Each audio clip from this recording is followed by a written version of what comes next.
Alhamdulillahi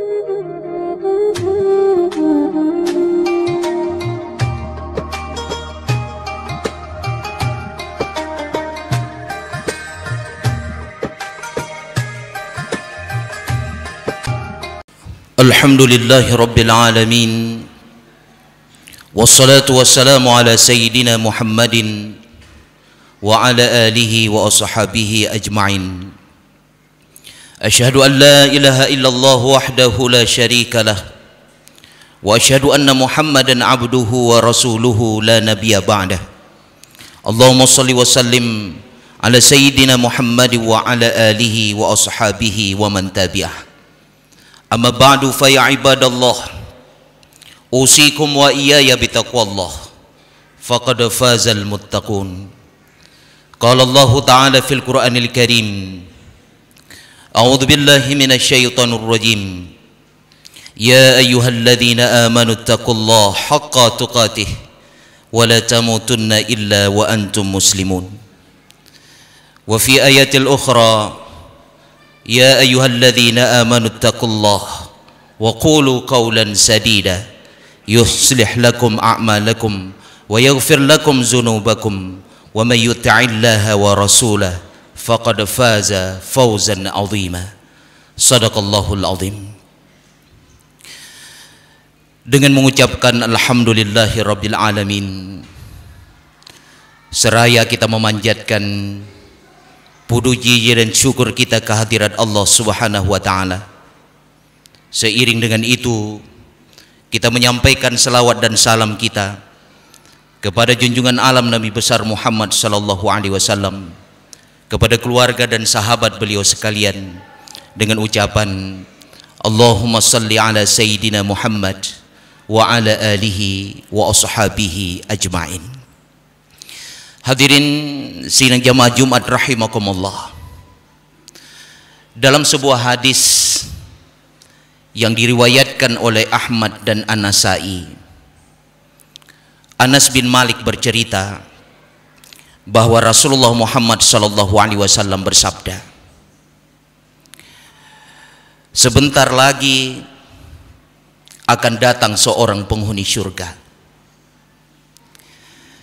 Tiba-tiba dengan izin Allah Subhanahu wa taala, tibalah laki-laki dari kalangan Bani Ansar dengan wajahnya basah dengan air wudu.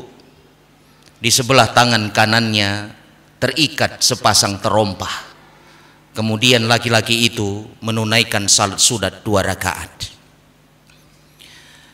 Esok harinya di majelis yang sama, Rasulullah Muhammad sallallahu alaihi wasallam kemudian mengatakan lagi, akan datang seorang penghuni surga. Tiba-tiba datang laki-laki yang sama. Pernyataan ini diulangi oleh Rasulullah 3 hari berturut-turut dalam majelis yang sama. Salah seorang peserta majelis, Abdullah bin Amr bin As, di saat itu beliau ini penasaran. Di dalam hati terus bertanya, siapa lelaki yang mendapat jaminan Rasulullah sebagai penghuni surga? Hatinya terus bertanya dan penasaran, siapa lelaki tersebut? Sehingga dia mendatangi lelaki itu. Tuan, saya baru saja bertengkar dengan orang tua saya, dan saya berjanji di dalam hati saya untuk tidak kembali ke rumah orang tua saya selama 3 hari berturut-turut.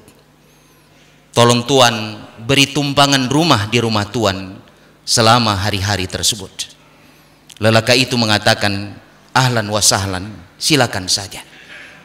Maksud dan tujuan Abdullah bin Amr bin As ingin menginap di rumah orang Ansar ini sebenarnya dia ingin melihat ibadah apa yang dia lakukan sehingga lelaki ini mendapat jaminan sebagai penghuni surga.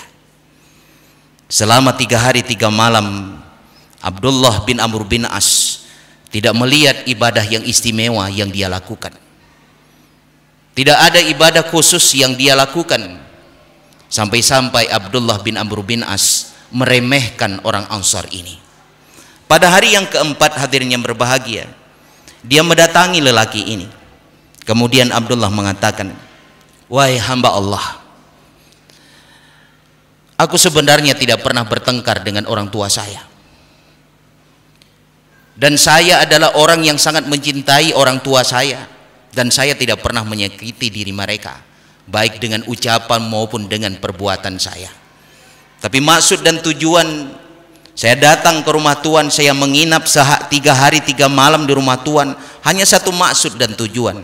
Saya ingin melihat ibadah apa yang engkau lakukan, sehingga engkau mendapat jaminan sebagai penghuni surga, sehingga kemudian aku bisa meniru amalan Tuhan, sehingga kemudian aku bisa sederajat dengan engkau.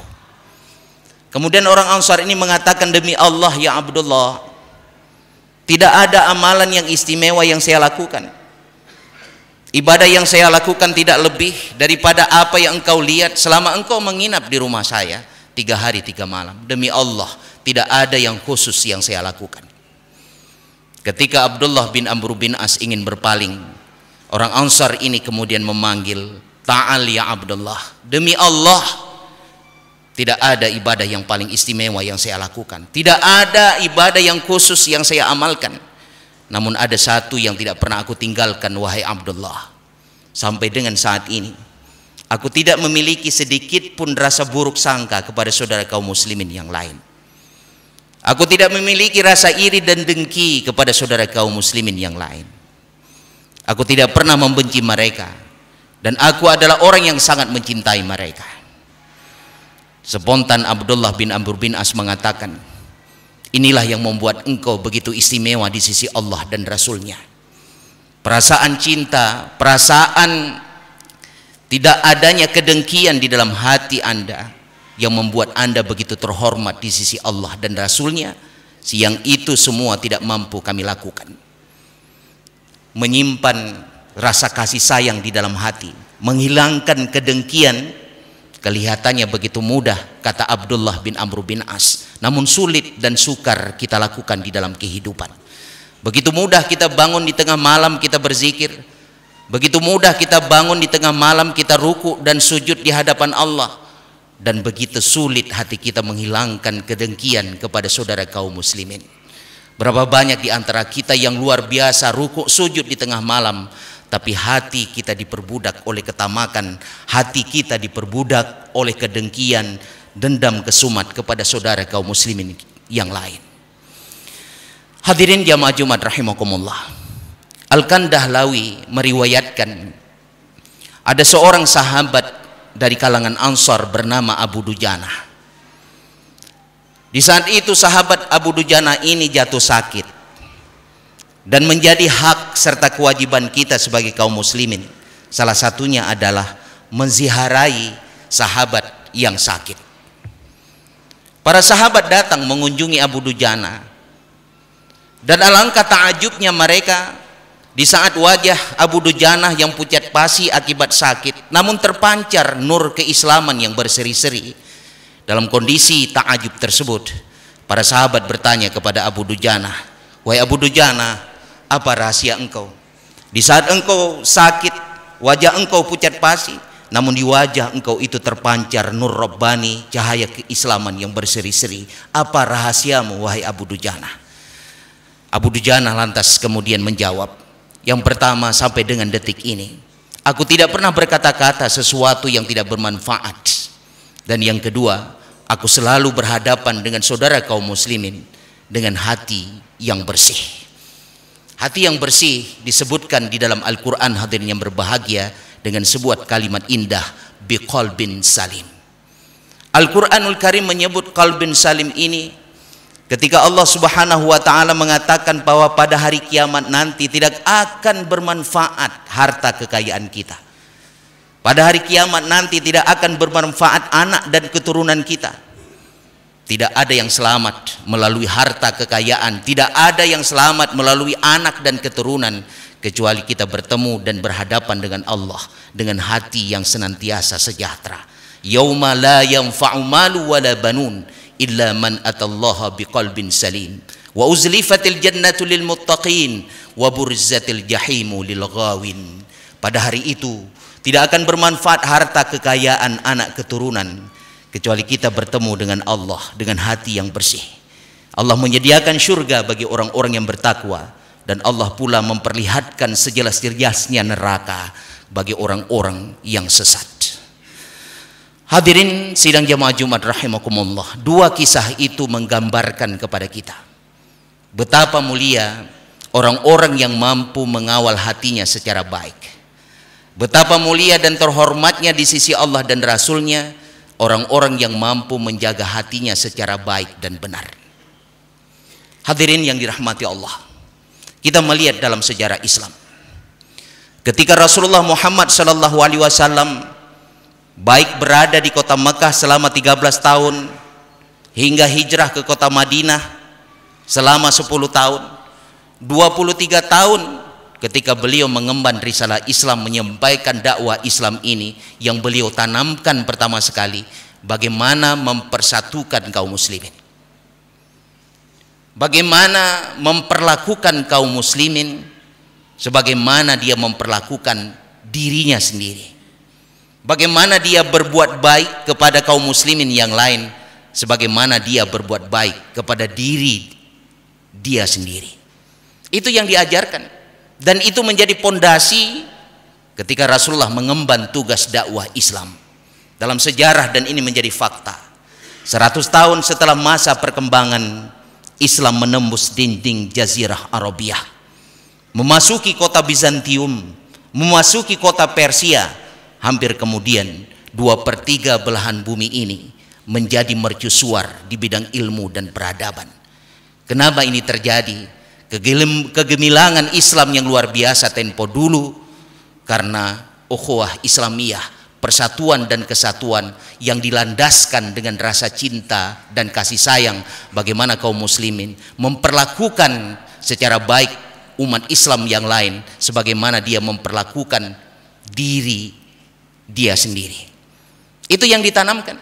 Bagaimana kita mencintai saudara kita sebagaimana kita mencintai diri kita sendiri. Itu yang ditanamkan oleh Rasulullah Muhammad sallallahu alaihi wasallam. Hadirin jamaah Jumat rahimakumullah, kita melihat hari ini secara global negara-negara Islam dengan mudah dihancurkan oleh kekuatan-kekuatan asing. Fakta hari ini menunjukkan Irak, Presiden Saddam Hussein sampai kemudian digantungkan oleh rakyatnya, dibunuh oleh rakyatnya sendiri. Begitu pula yang terjadi di Libya di bawah Muammar Gaddafi, dia mati terbunuh di tangan rakyatnya sendiri. Kenapa itu terjadi? Karena telah hilangnya ukhuwah Islamiyah. Propaganda skenario musuh yang dia lakukan begitu sukses dijalankan di sana. Skenario busuk yang mereka rancang dengan mudah mereka jalankan, mereka terapkan di negara-negara Islam. Hari ini kita melihat Sudan hari ini 30 tahun sudah syariat Islam berlaku di sana. Secara konstitusional hari ini mereka ingin merubah negara sekuler dengan azas sekularisme, memisahkan perkara negara dengan urusan agama. Itulah yang dicetuskan oleh Kemal Atatürk tahun 1924 yang lalu di negara Turki. Ketika kekhilafahan Turki Utsmani itu jatuh, maka Kemal Atatürk dengan azas sekularisme dia bangun negara Turki, memisahkan perkara negara dengan urusan agama. Kenapa itu terjadi? Kalau kita ingin mendalami sejarah kehancuran Islam tempo dulu, karena persatuan dan kesatuan umat Islam itu telah hancur. Cordoba terkenal dalam sejarah Islam, 700 tahun Islam bertapak di sana, tapi hari ini tinggal kenangan dan sejarah. Kenapa kehancuran itu terjadi setelah 700 tahun lebih Islam bertapak di sana? Ternyata ketika kita dalami sejarah Cordoba, umat Islam berserak dengan kekuatan yang ada. Maka tidak mustahil kondisi syariat Islam di Aceh itu akan bernasib sama dengan Sudan hari ini. Naudzubillah. Kalau kita tidak bersatu padu melawan berbagai macam anasir negatif yang siap anasir negatif itu menghancurkan Islam di Aceh, maka tidak mustahil itu akan terjadi di negeri ini kalau kita tidak bersama-sama bersatu padu menjaga syariat Islam dan mempertahankannya secara konstitusional. Hadirin sidang jamaah Jumat rahimakumullah, kita melihat sejarah Aceh. Aceh ini dibangun, hadirin. Kalau Aceh kita ibaratkan sebagai bangunan, dibangun dengan pondasi sejarah kegemilangan Islam tempo dulu. Bangunannya itu dihiasi oleh darah-darah para syuhada. Alangkah kurang ajarnya kita hari ini, yang bangunan dengan pondasi sejarah kegemilangan Aceh dihiasi dengan darah para syuhada tidak kita rawat dan kita jaga dengan baik. Mereka telah berkorban, mereka telah melakukan segala sesuatu untuk mendirikan bangunan yang bernama Aceh hari ini. Orang dulu melihat Aceh, hadirin yang berbahagia, dengan sejarah yang gemilang. Mereka melihat bangunan Aceh begitu indah dari luar, begitu pula menawan hati mereka dengan kondisi bangunan dalam daripada Aceh itu sendiri. Mereka melihat cantik dari luar, menarik pula ketika mereka menjenguk dan masuk ke dalam bangunan Aceh. Itu dulu. Tapi hari ini kita melihat, tidak salah kalau orang mentamsilkan bangunan Aceh hari ini seperti bangunan rumah sakit jiwa. Cantik di luar dengan arsitek yang megah, begitu menawan, menarik mata ketika dipandang. Namun ketika kita masuk ke dalam, lihatlah penghuni dari bangunan yang bernama rumah sakit jiwa. Tampilannya ada yang santun, tampilannya ada yang macam preman, tampilannya ada yang beringas, yang sangat menggelitik hati kita. Seorang penghuni menanam, seorang penghuni yang lain mencabut pula. Tidro pula, tidro leup. Itu yang menggelitik hati kita. Ini mencerminkan kondisi kita hari ini. Bagaimana kelompok masyarakat dalam konteks sosial dan agama saling bersitegang satu dengan yang lain, seolah-olah tanpa solusi penyelesaian. Secara politik hari ini kita melihat di Aceh, dan ini secara fakta bukan sesuatu yang kita ada-adakan antara eksekutif dengan legislatif. Mau dibawa kemana Aceh ini kalau mereka saling bersitegang? Mau dibawa kemana masa depan Aceh ini kalau mereka itu saling berseteru satu dengan yang lain? Dijak legislatif di pula, teka eksekutif dia leup. Dijak eksekutif di pula, teka legislatif pula ya leup. Kenapa bunga yang telah ditanam itu tidak kita rawat bersama-sama untuk kemudian kita petik hasilnya dan kita nikmati secara bersama-sama? Itulah yang kita inginkan hari ini, masa depan Aceh yang lebih baik di masa yang akan datang. Maka kita mendorong semua pihak, bagaimana kemudian mempersatukan dua kelompok ini supaya pembangunan kita arahnya jelas. Ronyo dampak ekonomi akibat COVID-19 dapat kita rasakan. Pengkarap 2 triliun uronyo, hadirin yang berbahagia. Kemana diarahkan? Sebenarnya yang kita dorong dana refocusing triliunan rupiah itu bisa mendongkrak ekonomi Aceh hari ini akibat COVID-19 itu. Tapi lagi-lagi tidak ada kejelasan kemana refocusing dana COVID triliunan rupiah itu digunakan. Maka tidak ada cara lain, hadirin, kecuali eksekutif dan legislatif mau duduk bersama, bersatu padu dalam kebersamaan. Hadirin yang berbahagia, kalau tidak, maka bangunan Aceh ini tetap seperti layaknya bangunan rumah sakit jiwa. Kalau kita bersama dan bersatu padu, kita rawat tanaman tersebut, kemudian kita nikmati secara bersama hasilnya, maka bangunan Aceh ini layaknya seperti masjid. Bagus di luar, cantik pula penghuninya di dalam masjid itu. Maka oleh karena itu, hadirin yang berbahagia, salah satu jalan dan cara untuk menyelesaikan perkara yang terjadi hari ini, konflik yang terjadi hari ini, terutama yang terakhir antara eksekutif dan legislatif, maka datangkan mediator ke Aceh. Hana cara lain. Tah mediator konflik internal lembaga Wali Nanggro menyajaman konflik Aceh leplotun nunggu. Konflik Aceh leplotun.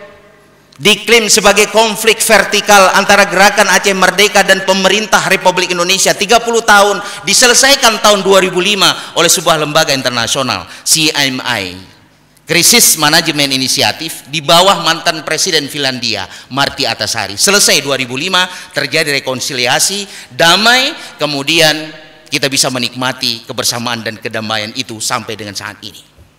Kalau konflik ini kita anggap sebagai konflik internal, kita punya mediasi sendiri, punya mediator sendiri, yaitu Lembaga Wali Nanggro. Keberadaan Lembaga Wali Nanggro secara sejarah, hadirin yang berbahagia, sebagai lembaga pemersatu. Takalan sejarah merujuk kepada Kanun Al-Asy, Undang-Undang Kesultanan Aceh, Kanun Mukuta Alam Al-Asy. Disebutkan di dalamnya bahwa kekuasaan dan kekuatan sultan sederajat dengan Qadhi Malikul Adil dan sederajat pula dengan ketua resam atau ketua adat. Majelis parlemen adalah majelis dengan kekuasaan tertinggi dalam Kesultanan Aceh. Ketika tanggal 25 Januari 1874 Sultan Mahmud Shah meninggal dunia, yang tinggal di saat itu adalah Tunku Sy Imam Alung Bata sebagai Qadhi Malikul Adil dan ketua resam ataupun adat Tunku Sy Muhammad Saman di Tiro. Sebagai strategi perang, hadirin, seluruh anggota parlemen, Qadhi Malikul Adil termasuk di dalamnya, ketua adat, ketua resam, hijrah ke Kemala di wilayah Pidi. Disidihna tuanku Raja Kemala, disidihna tuanku Panglima Pulim. Seluruh kekuatan kekuatan adat, kekuatan parlemen ditarik di hadapan majelis parlemen. Kemudian tuanku Raja Kemala menobatkan Tunku Sy Muhammad di Tiro selaku ketua adat menjadi Wali Nanggro yang pertama.